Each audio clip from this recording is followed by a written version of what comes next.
En 1989, Peggy Zlotowski est sacrée Miss France. Une victoire forte en émotion pour la jeune femme, au point de s'évanouir sur scène. Que devient-elle, plus de 30 ans après son couronnement mouvementé? Elle a indubitablement marqué les Miss France de son empreinte, mais peut-être pas comme elle l'aurait espéré. 2 ans après le sacre houleux de Nathalie Marquet le 31 décembre 1986, CIST le grand soir pour la toute jeune Miss Aquitaine 1988. Peggy Zlotowski a à peine 17 ans et elle se demande un peu ce qu'elle fait là.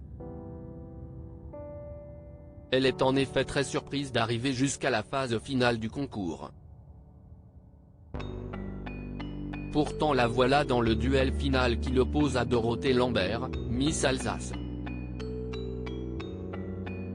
Lorsque son nom est prononcé, la jeune fille est comme foudroyée par la surprise et s'effondre au sol comme un sac à patates, avant d'être rapidement secourue par le chanteur Sacha Distel.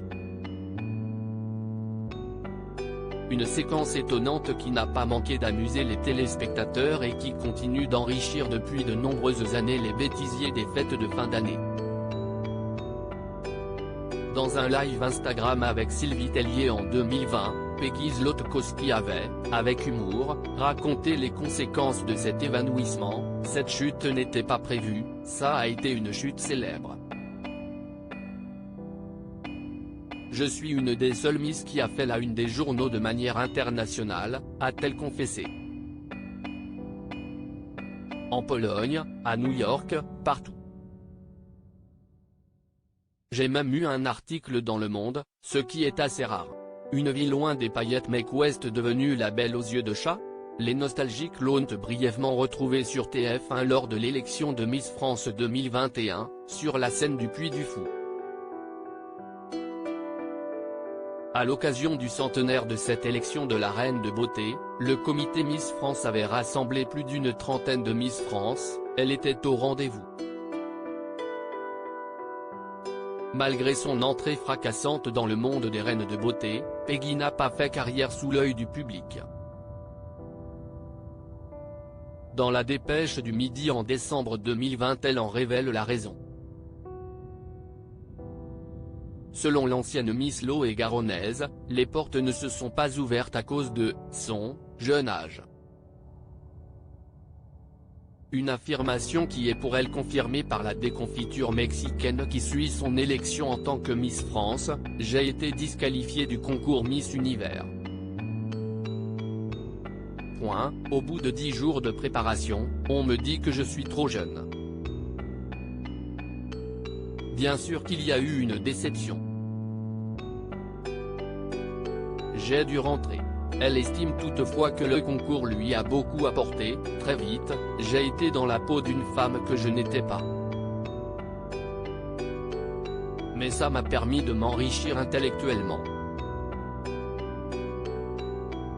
J'ai voyagé, j'ai rencontré des tas de gens, j'ai vécu des expériences et des événements incroyables et inoubliables.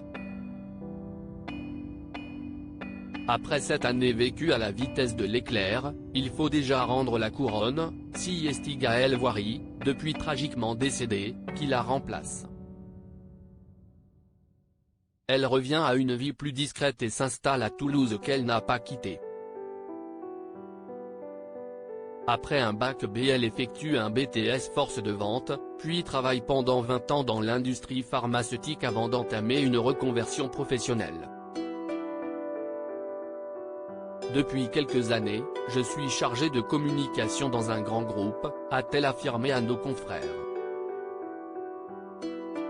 Et Peggy est devenue maman, de 2 enfants. Ça occupe bien, s'amusait-elle, affirmant que ce passé de Miss ne lui manque pas. Je suis comblée dans ma vie. Je ne suis pas une envieuse. Tout est bien qui finit bien.